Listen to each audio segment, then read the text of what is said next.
In John 7, starting at verse 21, Jesus said to them, I did one miracle, and you are all amazed.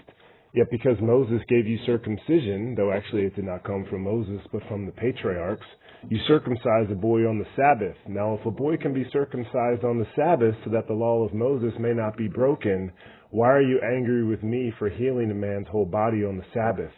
Stop judging by mere appearances, but instead judge correctly. Kind of piggybacking off yesterday when we judge by appearances, and I wanted to do it to share a story that actually happened yesterday. I shared on the JD report, keeping the video short. I didn't, but I put it's kind of like a home jacuzzi, but at the gym, there's a jacuzzi in the pool area with the sauna and steam room. And yesterday, I had an encounter that was long overdue. I've made a lot of friends at the gym. Some people it's just easy to engage with. Some people, like they can come across standoffish. And I say that knowing that people have thought that about me before. Maybe different, sometimes we're in different moods. But the point of the story is I wanted to share an example of not judging a book by its cover and trying to get out of our own way. And we all have a tendency to project and to hold little minor grudges in just ways that can manifest in something as simple as not getting to know somebody. So there's this guy I've seen at the gym many times. He's a really well-built black dude. He's like a Ray Lewis type. And the first time I ever saw him, he came out of the sauna dripping of sweat, and he got right into the jacuzzi. And I was like, man, that's just one of those things that's a pet peeve of mine. So I didn't say anything. But then I see him, he's there all the time, and he's not the only one that does it. So it's like I can't say, I used to say things when I would see people doing that, but I just stopped and I would just hold it in. But it would keep me from entering conversation.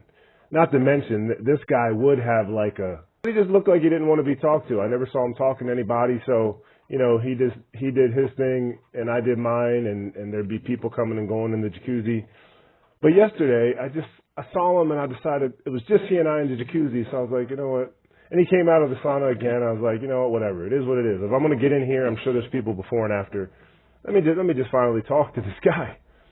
So I just got up and I stuck out my hand and it's like, hey man, I've seen you here a bunch of times, but I've never actually met you. I'm Jeremy. And he's like, oh hey, I'm Paul. And it was amazing the flip that happens in somebody's eyes, how it can go from looking like unengaged, disinterested in socializing to,